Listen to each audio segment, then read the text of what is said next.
Hello friends, welcome to my YouTube channel. आज के इस वीडियो में हम लोग फिर से बात करने वाले हैं क्लास 9th के विषय विज्ञान के जो मॉडल पेपर आप लोग का है साइंस का, है ना। इसका हम लोग मॉडल पेपर आज हम लोग सेट 1 कंप्लीट करेंगे, है ना। तो इस वीडियो में आपको बता दें कि टोटल प्रश्न आपके 40 प्रश्न रहेंगे। 40 प्रश्न एक नंबर का रहेगा, तो टोटल नंबर आपका कितना हो जाएगा, 40 नंबर का रहेगा। आपका समय 1.5 घंटा यानी 90 मिनट दिया जाएगा, है ना। यानी अप्रोक्स देखा जाए तो 2 मिनट लगभग एक क्वेश्चन का समय आपको दिया जाएगा, है ना। लगभग 2 मिनट से अधिक रहेगा।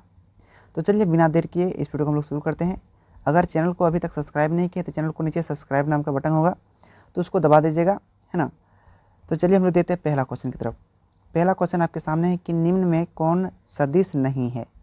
कौन सदिश नहीं है ना। आपके पास 4 गो ऑप्शन रहेगा। कोई 4 गो विकल्प में यानी ऑप्शन में कोई एक ऑप्शन को चुनना है जो आपको सही लगता है। पूछा कि कौन सदिश नहीं है। पहले सदिश का मतलब समझिए। सदिश का मतलब होता है दिशा के साथ। सदिश मतलब क्या जगह, दिशा के साथ। सदिश मतलब क्या जगह, दिशा के साथ। तो देखिए विस्थापन क्या होता है, 2 बिंदुओं के बीच दूरी को यानी शॉर्टकट दूरी को दर्शाता है। इसका मतलब एक दिशा होता है इसमें। त्वरण क्या होता है, वेग परिवर्तन की दौर को त्वरण कहते हैं। मतलब इसमें भी क्या होता है, दिशा होता है। वेग में तो एक दिशा होता है ना, क्योंकि वेग भी एक सदिश राशि है। दूरी, दूरी आपको जब भी कोई पूछेगा इसका मतलब दूरी, आप बाएं चलिए या दाएं चलिए, उत्तर चलिए या दक्षिण चलिए, है ना, इससे पता नहीं है। इसका मतलब क्या हो गया, इसमें दिशा नहीं है, क्योंकि आप दूरी किधर भी जा सकते हैं, ऐसे भी जा सकते हैं, बाएं दाएं किधर भी जा सकते हैं ना। तो इसका मतलब क्या होगा, दूरी एक अदिश राशि है। तो पूछा है कि कौन सदिश नहीं है, तो मेरा दूरी सदिश नहीं है। तो इसका right answer option number D हो जाएगा। दूसरा प्रश्न आपके सामने है, कहा है कि वेग परिवर्तन की दर को कहते हैं। तो आपको परिभाषा याद होना चाहिए कि वेग परिवर्तन को हम लोग क्या बोलते हैं। वेग परिवर्तन की दर को हम लोग त्वरण बोलते हैं। क्या बोलते हैं, त्वरण। तीसरा क्वेश्चन हम लोग देते हैं। तीसरा क्वेश्चन आपके सामने है, चाल और वेग का मात्रक होता है। चाल और वेग का मात्रक होता है। मात्रक का मतलब होता है पूछा है पर SI मात्रक। तो चाल और वेग का ऐसा मात्रक क्या होता है, तो चाल का ऐसा मात्रक होता है मीटर प्रति सेकंड, और वेग का भी ऐसा मात्रक होता है मीटर प्रति सेकंड। इसका मतलब एक नंबर आपका ऑप्शन सही हो जाएगा। ये मीटर प्रति सेकंड जो स्क्वायर होता है, ये त्वरण का ऐसा मात्रक होता है मीटर प्रति सेकंड स्क्वायर। और ये न्यूटन जो होता है, ये बल का ऐसा मात्रक होता है ना। अब चलिए अगला क्वेश्चन देखते हैं हम लोग। चौथा नंबर है कि ओडोमीटर मापता है। मापता मतलब नापता है। ओडोमीटर क्या मापता है, आपको बता दें कि जब हम लोग मोटरसाइकिल गाड़ी चढ़ाते हैं तो उसमें 2 प्रकार के मीटर लगा रहता है। ये एक वाला जिसमें स्पीड को मापता है ना, देखते होंगे 20 का स्पीड, 40 का स्पीड, 60 का स्पीड। और एक साइड जो रहता है यहाँ पर दूरी को मापता है ना, जो दिखाता है कि आपका गाड़ी कितना किलोमीटर दूरी तक गया है, 5000 चला है, 10,000, 20,000। तो 2 गो चीज़ को मापता है। तो पूछा है कि ओडोमीटर क्या मापता है, तो ओडोमीटर गाड़ी में दूरी को मापता है। तो ऐसे में क्या आ जाएगा, ऑप्शन नंबर डी आपका सही आंसर हो जाएगा, है ना। और एक होता है स्पीडोमीटर। क्या होता है, स्पीडोमीटर। स्पीडोमीटर जो होता है आपका दूरी को नहीं, उसमें चाल को मापता है, क्योंकि स्पीड मतलब क्या होता है, चाल। तो जब भी पूछेगा स्पीडोमीटर, है ना, तो याद रखिएगा चाल को मापता है। जब पूछेगा ओडोमीटर, तो ओडोमीटर दूरी को मापता है। एक चीज़ को इसको याद रखिएगा।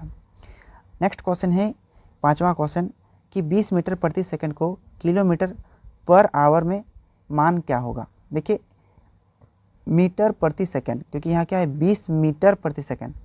अब ये मीटर प्रति सेकंड को आपको कन्वर्ट करने के लिए कहा गया, मतलब चेंज करने के लिए कहा गया, किसमें, किलोमीटर प्रति घंटा में, है ना, किलोमीटर प्रति घंटा में। देखिए तो इसको आप याद रखिएगा, जब भी मीटर प्रति सेकंड को किलोमीटर में चेंज करना रहेगा तो 18/5 से हम गुना कर देंगे, है ना। लेकिन जब किलोमीटर प्रति घंटा को, किलोमीटर प्रति घंटा को मीटर प्रति सेकंड में चेंज करना रहेगा तो 5/18 से गुना कर देंगे। दोनों में अंतर याद रखिएगा। लेकिन किधर से किधर वाला हम चेंज करेंगे, इसको आपको याद रखना पड़ेगा। किलोमीटर से मीटर प्रति सेकंड जाएंगे तो 5/18 से गुना करेंगे, और मीटर से किलोमीटर प्रति घंटा जाएंगे तो 18/5 से गुना करेंगे ना। ये 81 लिख दिए थे, सॉरी 18 होगा। तो इसको याद रखिएगा। तो हम कहाँ जा रहे हैं, मीटर प्रति सेकंड से किलोमीटर प्रति घंटा। तो देखिए 20 का 20, इसको 18/5 से हम क्या करेंगे, गुना कर देंगे। अब काटेंगे तो 5 एकम 5, 5 चौका 20, और 18 को 4 से गुना करेंगे तो 18 चौका हो जाएगा 72 किलोमीटर प्रति घंटा हो जाएगा। तो 72 किलोमीटर प्रति घंटा ऑप्शन नंबर बी में है। तो ऑप्शन नंबर बी आपका राइट आंसर हो जाएगा। चीज़ें को समझिए, है ना, क्योंकि समझा हुआ चीज़ कभी नहीं भूलेंगे। अगला प्रश्न आपके सामने है कि एक कार की चाल 15 मीटर की दूरी तय करने में 18 किलोमीटर प्रति घंटा से 36 किलोमीटर प्रति घंटा हो जाती है तो कार का त्वरण ज्ञात कीजिए। त्वरण का मतलब होता है ए। देखो इसको निकालने के लिए एक फार्मूला होता है, 3 गो समीकरण, गति का समीकरण है। तो गति का 3 गो समीकरण याद रखिएगा, v बराबर u प्लस ए टी। दूसरा समीकरण होता है v स्क्वायर बराबर u स्क्वायर प्लस 2as। गति का तीसरा समीकरण होता है s बराबर U T plus half A T square. ये क्या होता है, गति का समीकरण 3 गो होता है। तो यही तीनों समीकरण में से इसमें से हम इस हिसाब को निकालेंगे।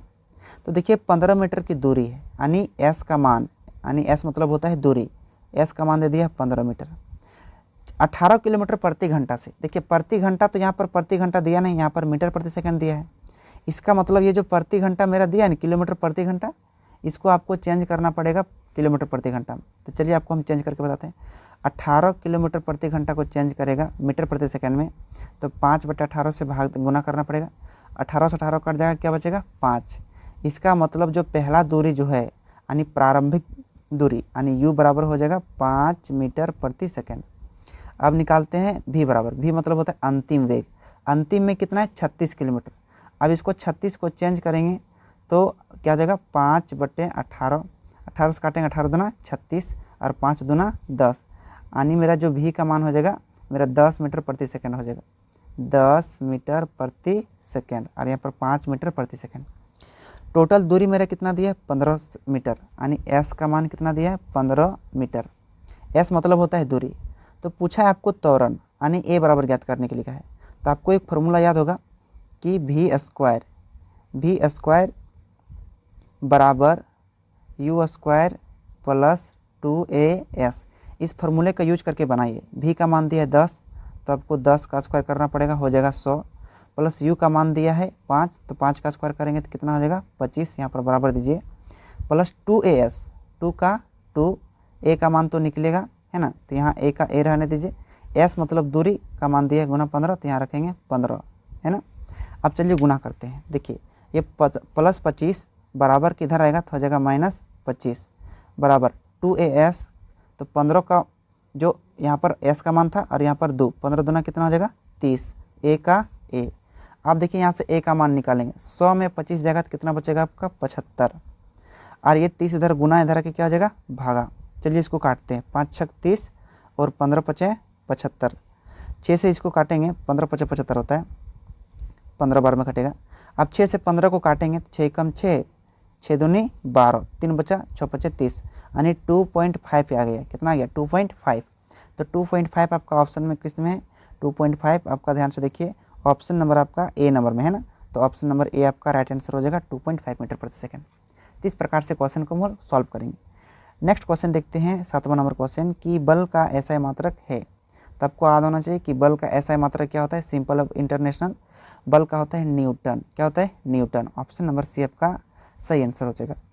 नेक्स्ट क्वेश्चन देखते हैं, 8वां नंबर क्वेश्चन, 1 न्यूटन किसके बराबर होता है। 1 न्यूटन किसके बराबर होता है, तो ये भी चीज़ आपको याद होना चाहिए कि 1 न्यूटन जो होता है ये केजी मीटर प्रति सेकंड स्क्वायर, यानी 1 केजी मीटर प्रति सेकंड स्क्वायर, ये 1 न्यूटन बराबर होता है। इसको भी आप याद रखिएगा, है ना, 1 केजी मीटर प्रति सेकंड स्क्वायर। चलिए अगला क्वेश्चन देखते हैं, 9वां नंबर कि 3 पिंड है। पिंड मतलब होता है कोई वस्तु, पिंड मतलब क्या होता है वस्तु।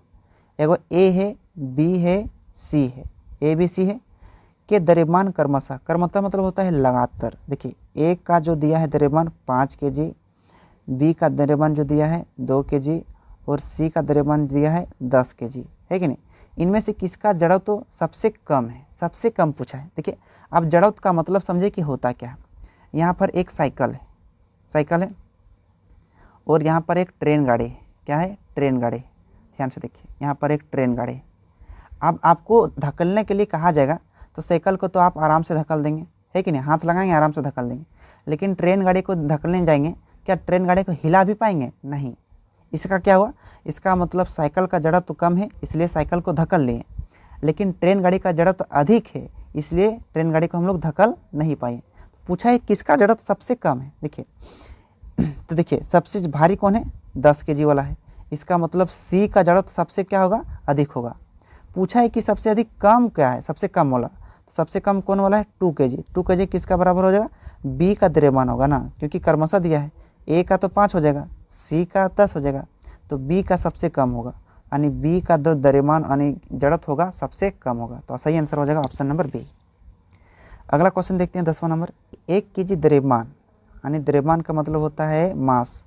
मास का मान कितना दिया है, 1 kg दिया है। न्यूटन यानी क्या दिया, बल का ऐसा मतलब फोर्स, बल कितना दिया है, 1 न्यूटन। तो उत्पन्न त्वरण, त्वरण का मतलब होता है ए मतलब होता है त्वरण। तो एफ, एम और ए तीनों में संबंध देखेंगे तो एक फार्मूला होता है एफ बराबर एम ए।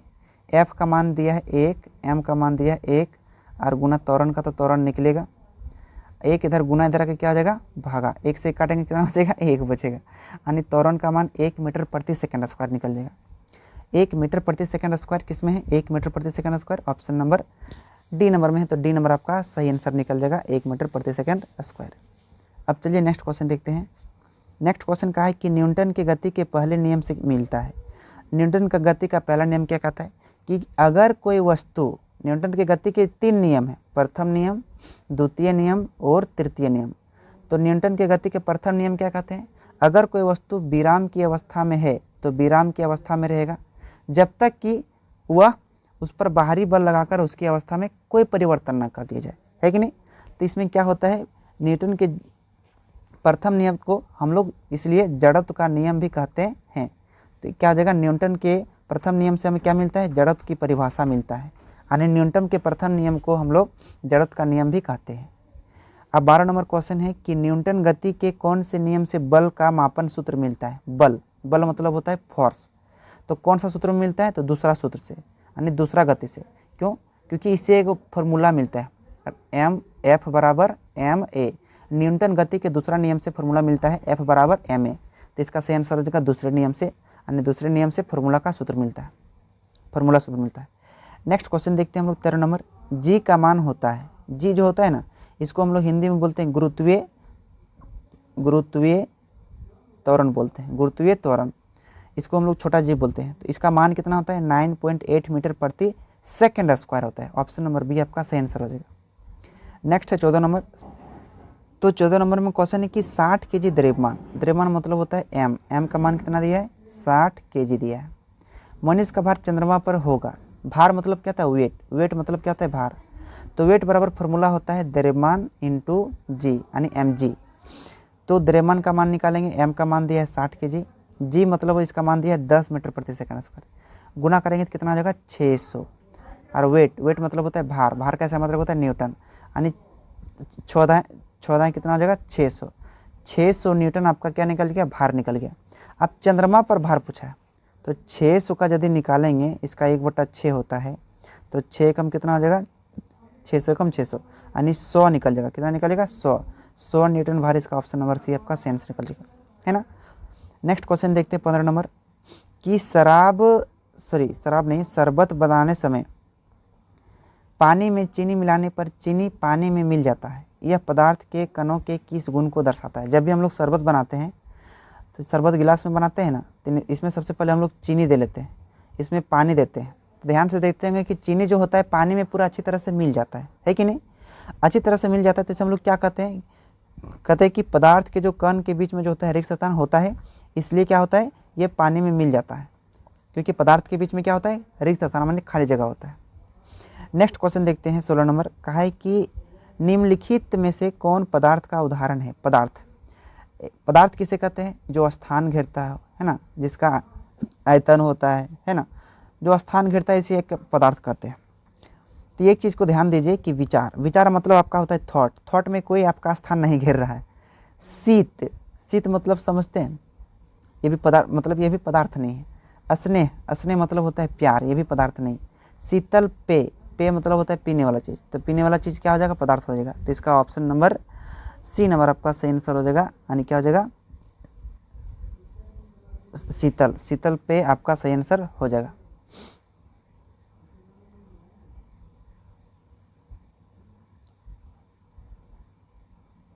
ऑप्शन, तो इसका सही आंसर हो जाएगा ऑप्शन नंबर सी, शीतल पेय, क्योंकि शीतल पेय क्या है, एक पदार्थ है। नेक्स्ट क्वेश्चन देखते हैं 17 नंबर। दो विभिन्न पदार्थों के कणों का स्वतः मिलना क्या कहलाता है। जब दो को अलग अलग पदार्थ रहता है और वो दोनों आपस में तुरंत ही मिल जाते हैं तो उन दोनों को हम लोग क्या कहते हैं? तो इसका सही आंसर हो जाएगा, उसे हम लोग विसरण कहते हैं। ऑप्शन नंबर ए आपका सही आंसर हो जाएगा। नेक्स्ट है 18 नंबर क्वेश्चन, किसी तत्व की द्रव्यमान प्रति इकाई आयतन को क्या कहते हैं? प्रति इकाई आयतन को हम लोग क्या कहते हैं? तो इसका सही आंसर हो जाएगा ऑप्शन नंबर 1 घनत्व। प्रति इकाई आयतन को हम लोग घनत्व कहते हैं। ऑप्शन नंबर 1 आपका सही आंसर हो जाएगा। नेक्स्ट है कि 2 ग्राम हाइड्रोजन 16 ग्राम ऑक्सीजन के साथ मिलकर 18 ग्राम जल का निर्माण करता है, तो यह किस नियम पर प्रदर्शित है? तो इसे हम लोग द्रव्यमान संरक्षण के नियम भी कहते हैं, यानी ऑप्शन नंबर आपका ए सही आंसर हो जाएगा। अगला क्वेश्चन 20वां नंबर, जल में हाइड्रोजन एवं ऑक्सीजन के द्रव्यमान का अनुपात सदैव 1:8 होता है, यह किस नियम को दर्शाता है? कभी कभी यह भी क्वेश्चन पूछता है कि जल और हाइड्रोजन का अनुपात कितना होता है? 1:8, लेकिन यह किस नियम से होता है? तो स्थिर अनुपात के नियम से होता है। मतलब इसका अनुपात जो होता है हमेशा 1:8 होता है, कभी बदलता नहीं है। तो स्थिर अनुपात आपका सही आंसर हो जाएगा। नेक्स्ट क्वेश्चन 21 नंबर, कि परमाणु त्रिज्या को किस मात्रक से नापते हैं? तो नैनोमीटर से नापते हैं परमाणु त्रिज्या को। Option number 1। नेक्स्ट क्वेश्चन है कि परमाणु द्रव्यमान को किस इकाई से नापते हैं? तो परमाणु द्रव्यमान को हम लोग किस इकाई से नापते हैं, इसको याद रखिएगा। तो इसका सही आंसर हो जाएगा नैनोमीटर यानी एमए से, है ना। नेक्स्ट क्वेश्चन है आपके पास कि किसी पदार्थ का सूक्ष्मतम कण जो स्वतंत्र रूप में हो सकता है उसे हम लोग क्या बोलते हैं? उसे हम लोग बोलते हैं अणु। किसी भी पदार्थ का सूक्ष्मतम कण को क्या बोलते हैं हम लोग? अणु बोलते हैं। नेक्स्ट क्वेश्चन है कि जल की परमाणुता कितनी होती है? जल का सूत्र क्या होता है? H2O। तो देखिए हाइड्रोजन का परमाणु तो 2 हो गया और यहाँ ऑक्सीजन का कुछ नहीं तो 1 है, तो 2 और 1 कितना हो गया? 3। तो यहाँ पर जल का परमाणुता कितना हो जाएगा? 3। ऑप्शन नंबर आपका राइट आंसर 3 हो जाएगा। नेक्स्ट क्वेश्चन इसी के आधार पर पूछा है कि निम्नलिखित में से किस यौगिक की परमाणुता 5 है? कौन से यौगिक का? देखिए अमोनिया का होता है HNO3, है ना। तो ये इसके बाद कार्बन डाइऑक्साइड का सूत्र क्या होता है? CO2। कैल्शियम का क्या होता है? CaOH का कैल्शियम कार्बोनेट CaCO3। तो देखिए यहाँ पर ऑक्सीजन मेरा 3 गो है, कार्बन मेरा 1 गो, कितना हो गया? 4 गो। यहाँ पर कैल्शियम 1 गो, कितना हो गया? 5 गो। कितना हो गया? 5 गो हो गया, है कि नहीं। इसका मतलब ऑप्शन नंबर सी आपका सही आंसर हो जाएगा, यानी कैल्शियम कार्बोनेट की परमाणुता कितना हो जाएगा? 5। नेक्स्ट क्वेश्चन देखते हैं कि कैल्शियम हाइड्रोक्साइड का सूत्र लिखिए। कैल्शियम हाइड्रोक्साइड, कैल्शियम का होता है Ca, हाइड्रोक्साइड का होता है OH का होल 2। तो कैल्शियम हाइड्रोक्साइड का सूत्र क्या निकल गया? CaOH का होल 2। ऑप्शन नंबर 2 नंबर आपका बी नंबर ऑप्शन सही आंसर हो जाएगा। नेक्स्ट क्वेश्चन पूछा है कि नाइट्रिक अम्ल का आणविक द्रव्यमान ज्ञात कीजिए। नाइट्रिक अम्ल, है ना। तो इसका नाइट्रिक अम्ल का जब आणविक द्रव्यमान ज्ञात करेंगे तो क्या होता है? HNO3, है ना। तो देखिए हाइड्रोजन का 1 होता है, नाइट्रोजन का कितना होता है? 7 दूना 14 हो जाएगा, प्लस ऑक्सीजन 3 गो है, तो ऑक्सीजन का द्रव्यमान कितना होता है?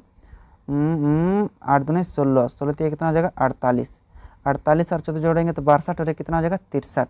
तो नाइट्रिक अम्ल का आणविक द्रव्यमान कितना हो जाएगा? 63। ऑप्शन नंबर आपका ए सही आंसर हो जाएगा। 28 नंबर पूछा है कि कोशिका की खोज किसने की? अरे बाबा, कोशिका शरीर की सबसे छोटी इकाई होती है।